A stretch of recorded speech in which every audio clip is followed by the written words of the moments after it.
Over the last few weeks, we have been building our 30 by 48 foot pole barn kit from Backwoods Buildings.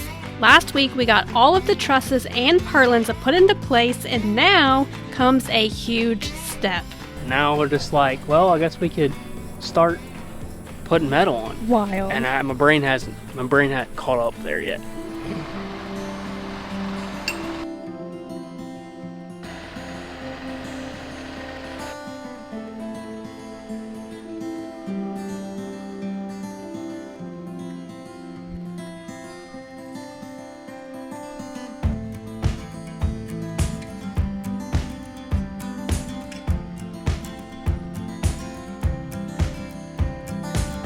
Well, that's Eugene leaving from Baker Metal Works. He super cool guy. I think we probably could have.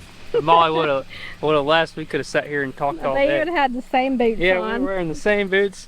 And this is going to be all the metal for the roof of our pole barn. So these are like 17 foot something, 17 foot 3-inch pieces. We got all the trim, we got our closure strips, we got all of our screws.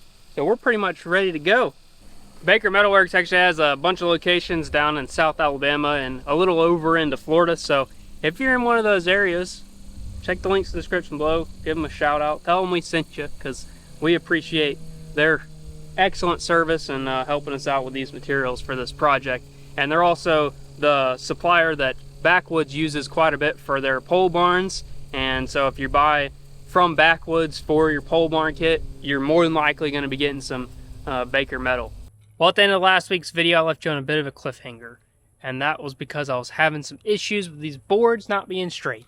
And well, unfortunately, and I guess fortunately, I figured it out. The problem is that when my dad and I put the blocking in initially, we had a miscalculation on what measurement they should be, and they were each off by 1/8 of an inch, which compounded over the length of the building and ended up being a major problem. So, first part of this video is going to be me taking all that blocking out, cutting 1/8 of an inch off of each one, and putting it all back in.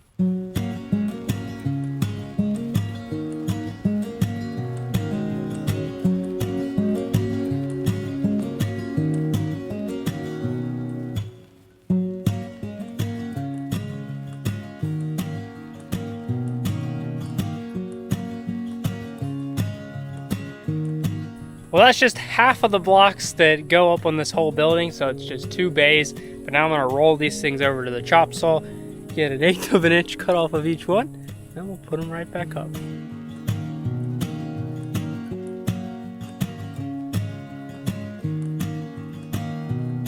The sun's setting, but I'm optimistic that I can wrap up the last 2 bays before the last bit of sun goes down. Which is only about 30 minutes, so maybe that's a bit too optimistic, but let's see what happens.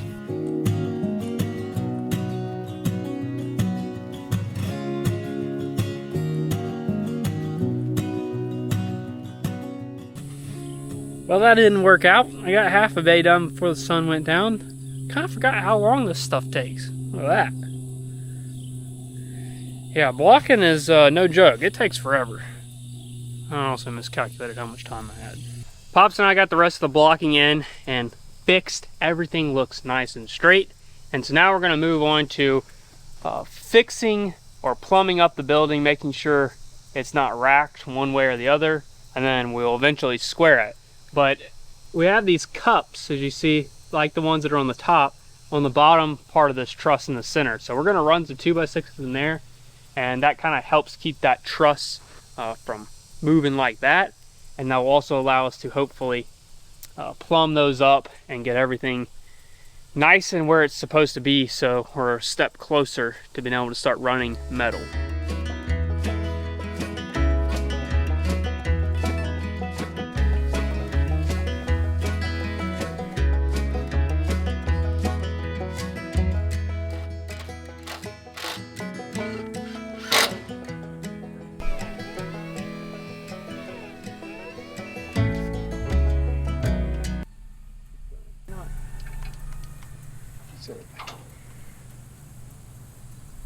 Oh, we're out of battery.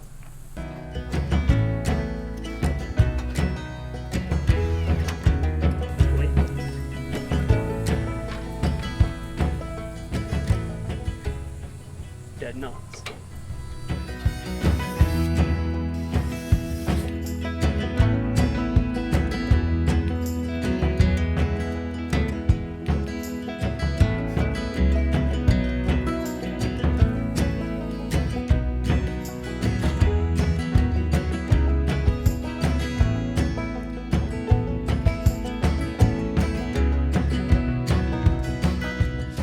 Pretty big moment here. We got all of our wind bracing in, and in last week's video we cut all these boards off here on the eaves so they're nice and straight. Now it's time to add in our fascia board. So what comes with this kit is a 1x6. We decided to just upgrade it to a 2x6 so that we'll have a little bit more to nail to whenever we eventually box these eaves in. But we've got a 412 pitch cut on one end. We're gonna go up in the man lift, hold it up there, screw it into the end, and then we'll have to figure out what our last piece here on the end needs to be. But this is sort of the last step before we start squaring things up and adding metal. So this is pretty big.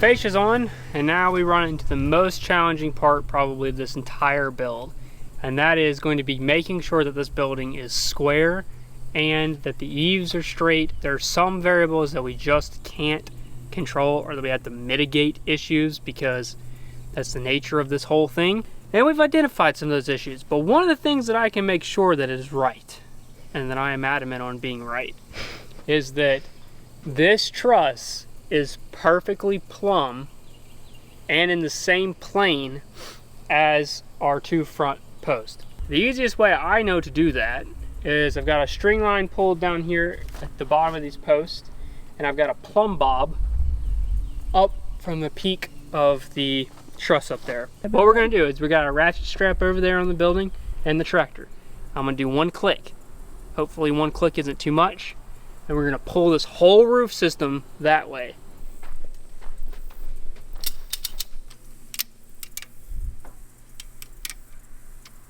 That might have been enough.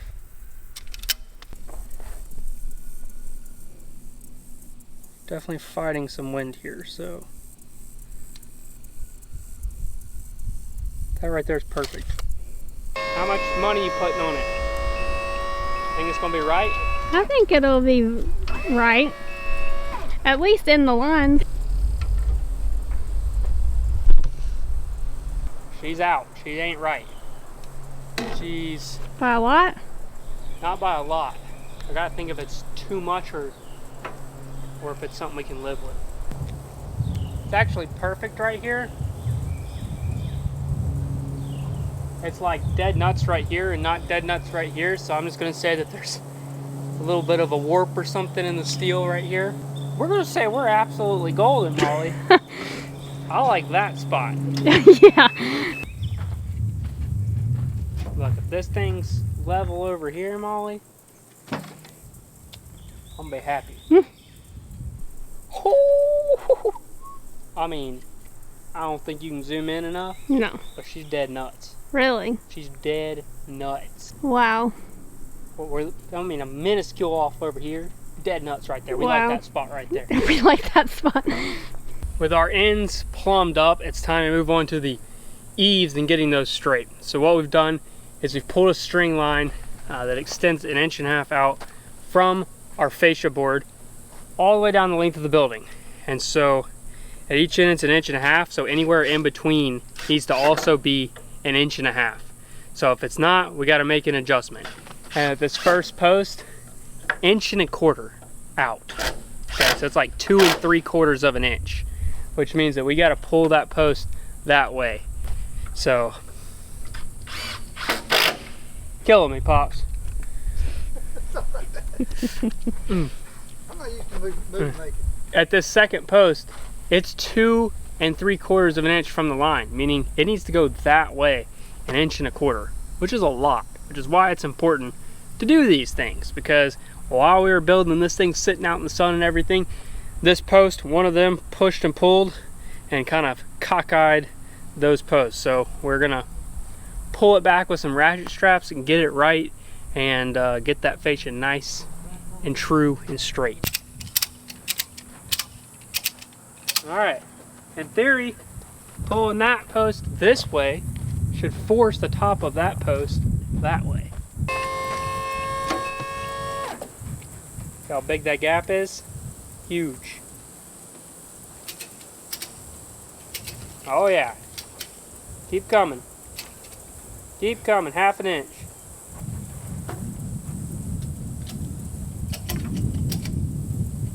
Oh, one more click. Oh, we're dead nuts right there. The time has come to square the roof up. It's super important that the roof is square, because when we start running this metal, if it is not square over 48 feet, we are going to start seeing some issues quickly. What's going to happen is that our overhang on the end of the building is going to start shrinking or expanding, and we'll have to start stepping. It looks terrible when that happens. So you want your roof to be square. We're going to use the old Pythagorean theorem. Okay, a squared plus b squared equals c squared. And we're going to take the measurement of the length of the building. That's going to be A, and then B is going to be the measurement of the width of the roof, or from the eave to the peak. And then C squared is the diagonal. So we're going to use a string. We're going to pull a tape all the way from the top left corner to the bottom right corner, and that diagonal should equal a squared plus b squared.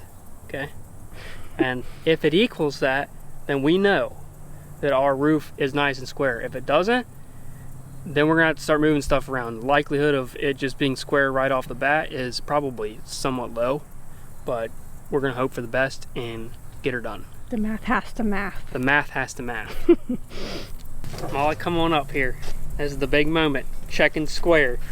And we're checking all the way 48 feet that way up to this corner here. That's the big moment. How square did we manage to get this building? Think it's gonna be square? Hope so. We're pretty happy within 1/2 inch or so. Got our measurement already. We're looking for 54, 3, and 15/16. So, oh, and he's burning a foot, so it's 55 feet. And we're just gonna call that 4 inches, okay? 55 feet and 4 inches. All right, Pops. Look at that. Look at that right there. About 1/4 of an inch, Pops. That's pretty darn square. That's How? a lot squarer and straighter than you, Pops. What? That's pretty daggum good, because that means that over 48 feet at 1/4 of an inch. I mean, that could have been in the tape, could have been where we were holding it, could have been hung up somewhere. Anything could have caused quarter. I mean, that's like millimeters every foot that it's at a square. Like, Wow. how would I do that? 48 feet divided by 1/4 of an inch. That's 0.005. 0.005 per foot out of square. That's pretty good. I guess you're you being adamant about 1/8 of an inch Yeah, see? If you at every step. if you aim small, what is the saying? If you aim small, you miss small. I don't know how we got that lucky, honestly. It never really works out that way. But the moon phases were in the right places today. So now, really, I was expecting to have at least the rest of the evening of just like fiddling around scratching my head trying to get this thing right, and I don't know how to do that anymore. And now we're just like, well, I guess we could start putting metal on. Wild. And my brain hadn't caught up there yet. I just need a moment of like, okay, we sure we got everything. Whole roof in the next couple days. I know, but I was trying to think, what did we forget? What are we? Anything? I don't think so. My brain wasn't prepared to start this. Hey, can we just acknowledge for a second how straight that is? You look at that. Look how straight that is. Pretty darn straight. You gotta come this way or you get in line with it. Oh See, my good. gosh. It's like we're straight. Guys, you have till September 3rd to take advantage of iFixit's back to school sale, which is 15% off a bunch of the precision driver sets like this Moray kit, which I personally love and think is one of the best values, but as well as 15% off MacBook parts. And as you can see, I have an old MacBook Pro here, the original, what started Woodbrew as this laptop 9 years ago. Pretty wild to think that. But it's been passed on to my pops. And, well, the other day Pops was like, hey, I got a problem with the laptop, and just listen to this. Our 30 by 48 foot pole barn kit from Backwoods Building. It sounds real bad. The left speaker has gone out, it's given up. Thankfully, iFixit has got us covered with the parts and the tools we need. So let's get this speaker slapped into this laptop and get it back going for hopefully another handful of years. Not only does iFixit have this part, they also have the entire step-by-step guide with detailed photos of how to do this, which I very much appreciate. So I've got that pulled up and let's get this thing knocked out.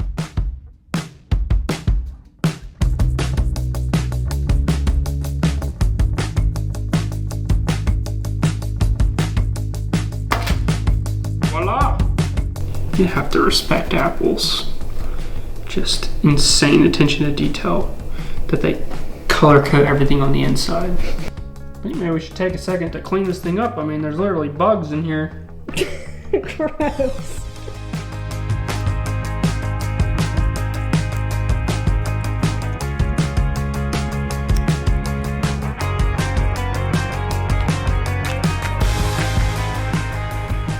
Out with the old. There's new. Want to check and make sure we're the same. Looking good.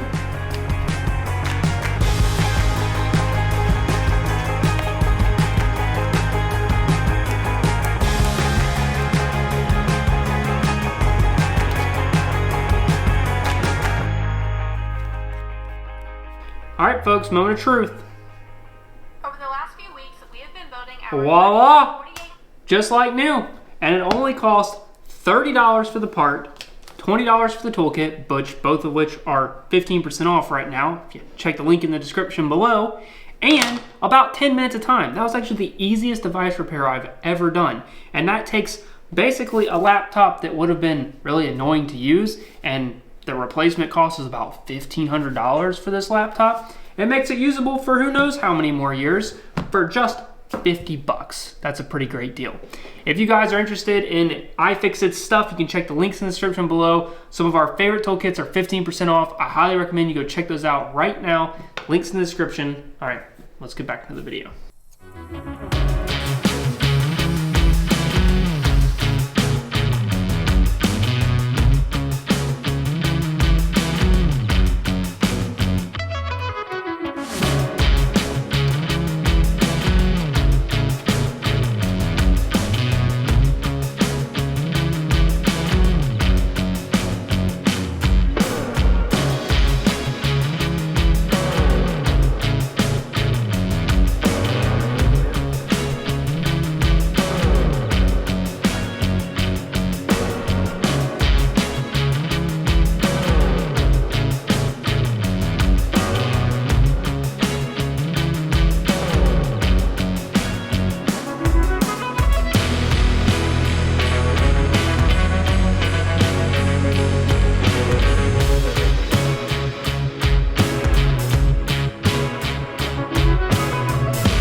You have a partial roof. I'm pretty happy about that, Molly. Good job. I did It's really so happening, much. huh? Yep. No, you don't be like that. You keeping me hydrated. Without you, I'd be rolling off the roof. I'd be out here all day filming, acting like you ain't doing nothing. Give me a break. Ain't doing nothing. Labor-wise. Yeah. You're doing a lot. We got 3 sheets up, and the first sheet is the hardest sheet. It's the most important sheet, so that feels really, really good to end the day with all of our blocking in, all our facial on out here, our drip edge, which looks phenomenal. It's extra long, so it fully covers the 2x6. And yeah, tomorrow we're gonna be ready to rock and roll. We're just gonna zip out this side and then do everything again on the other side. Tomorrow I'll talk a bit more about how we're actually getting these fascia boards to be nice and perfectly arrow straight, but it's working really well right now. So let's get you fed up. Get you some chicken and a brownie. Are you cooking chicken or are we? We got leftover chicken because all we eat is chicken. Do we? Honey, it's the thing. You were obsessed with some No, chicken. do we have it? Oh wait, we don't. Uh-oh. Big day, Molly.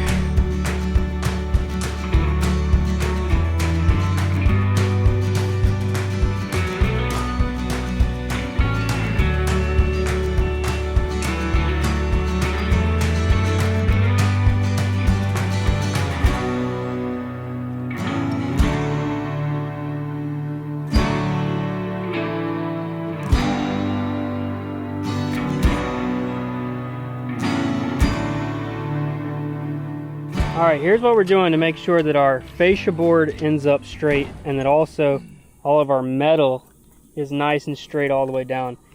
If you look at these boards, they've got a little bit of a bow and then another bow that way, and all of them have been all sorts of different ways. So the first thing we do is we come down to this bottom corner, establish our overhang, our 6-inch overhang, and put 1 screw in this bottom corner.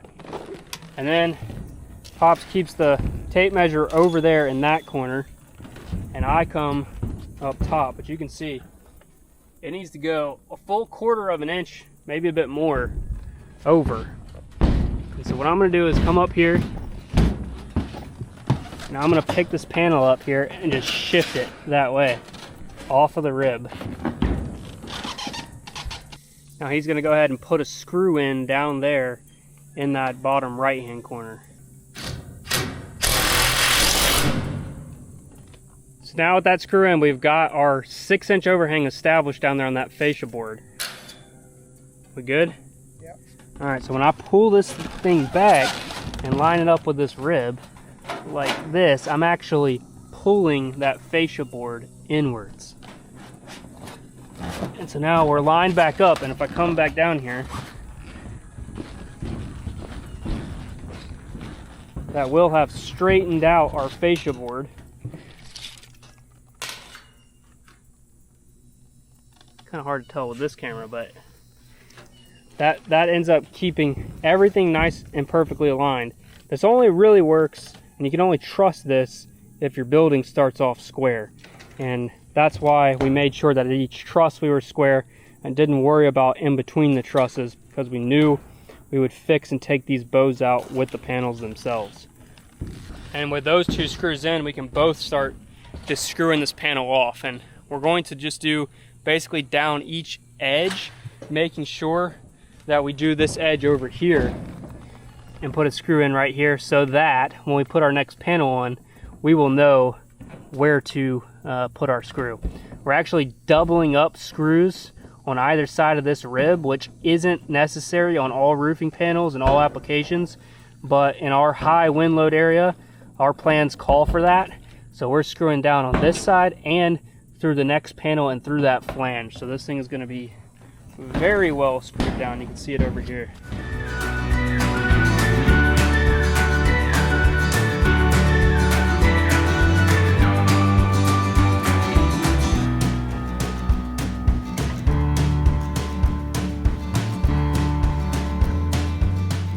These are the fun 1 in a million things that tend to happen when you're building stuff. But this is our truss right here. This is where those two boards meet up. I just happened to put a screw directly where the two boards meet up, like right in that spot. So hopefully a larger, longer screw will work, or else we're gonna have to be a little creative here.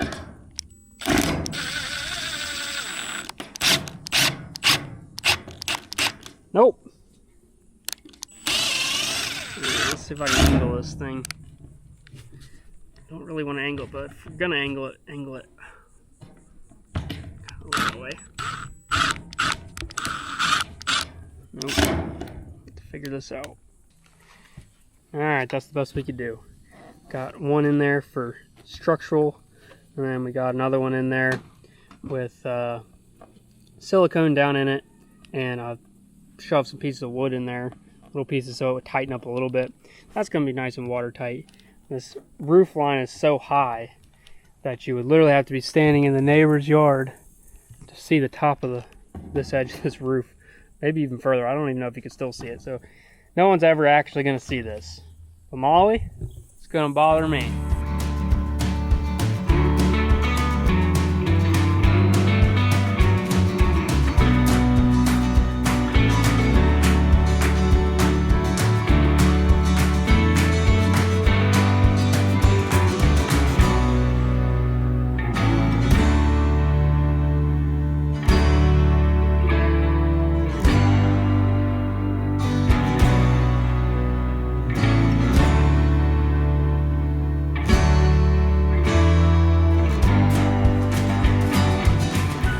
Is a solid before lunch, whatever you want to call it, go at the metal.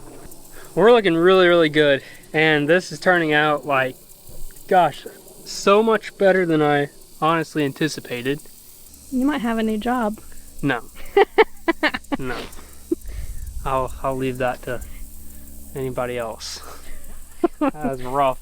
Being a roofer where we live that takes a special person. Chick-fil-A. Yeah, sounds pretty good.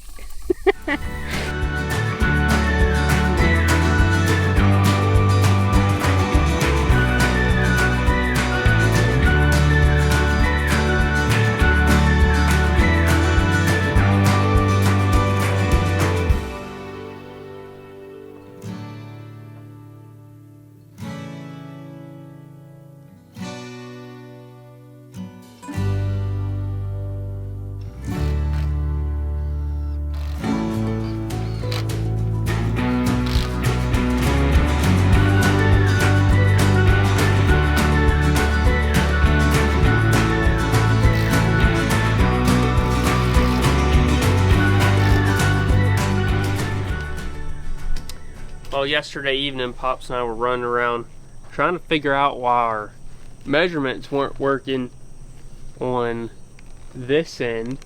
It wasn't the same distance from the peak to the end of our last board as it was over there.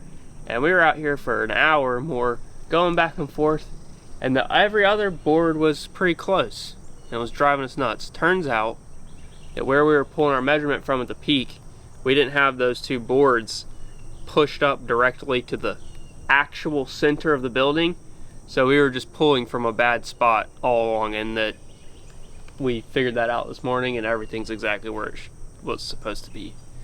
So we were just running around yesterday like madmen trying to figure this out because of one bad measurement. It's dead nuts though. It's just now I just run the last few pieces.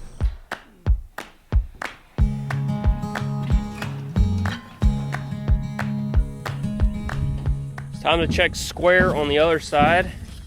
I'm pulling a tape from that bottom corner up to this top corner. We're still fighting something on this end, and we're trying to figure that out. We've got it pulled over, and we think we got it, but this is going to confirm it. I'll explain in a second, though. All right, we got us a ratchet strap going from this last post here at the top all the way down to the bottom of this one over here. We think what's happened is that these last two posts have sort of leaned one way or the other, and we're trying to pull them back straight.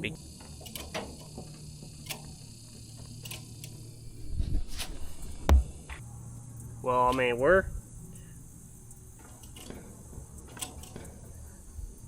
pretty much there. We're pretty much there. So we'd already been pulling on this, and we got within 3/8 of an inch square over the 51 feet of this roof, which is already pretty good. Well, we're about to check it again. Our measurement should be, what's our measurement? 54 feet, 5 1/8 of an inch. If that fixed our issue, that's what we're looking for right now. Tell me when you're good. Oh, we're going the wrong direction now. We must have pulled it too far. Now we're 5 7/8. Moment of truth.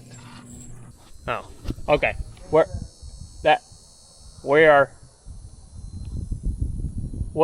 within an 1/8. We're at 5. I think we need to get the 1/8 out of it, Pops. That's pretty good.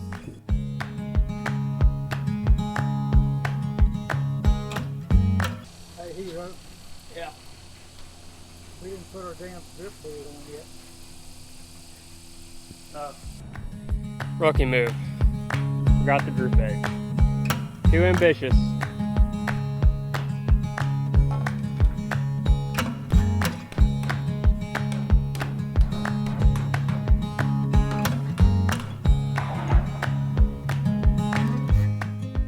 Alright, so we got to get this edge an inch overhang, or outside of our board here, as well as an inch overhang down there. That gets us perfectly parallel to the fascia board, which we know is square. So by making sure that this first sheet is absolutely perfect, we're ensuring that as we run our sheets across, they don't start being more and more on an angle, because it will get exaggerated and can get out of control fast. So this first sheet is absolutely crucial.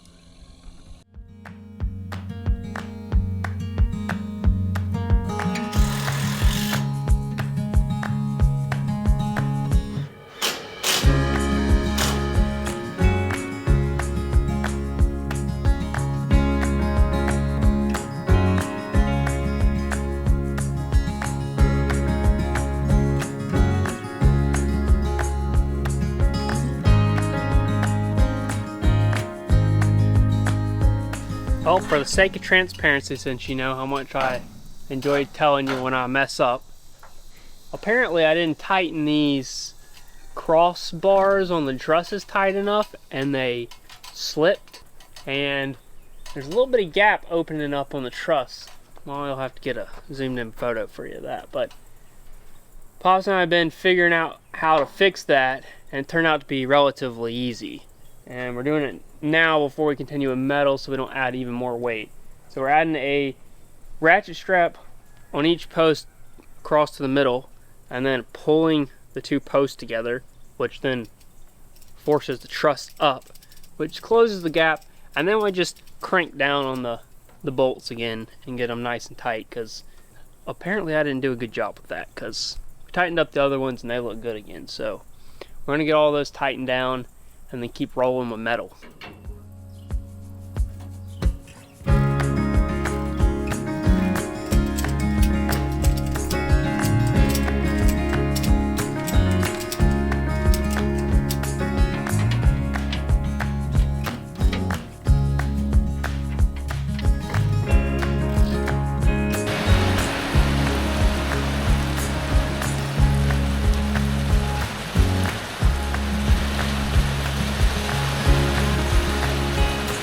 Well folks, that rain really messed us up. We were hoping that we'd get the rest of this side done before the sun went down, but with a heavy rainfall like that, even though it only lasted about 10 minutes, it has soaked the ground where we need to get the man lift, and it has soaked all of our roofing panels, meaning it's going to be quite hairy getting up there right now. So that's going to do it for this week's video. If you guys wouldn't mind, please leave a comment down below thanking Pops for all of his help on this project, because couldn't have done it without him. This has been a heck of a heck of an undertaking, and his help has been vital in making this whole thing happen. So give him a comment down below, and thank you guys so much for watching. We'll see you in next week's video where we wrap up the roof of this pole barn. See you then. Peace.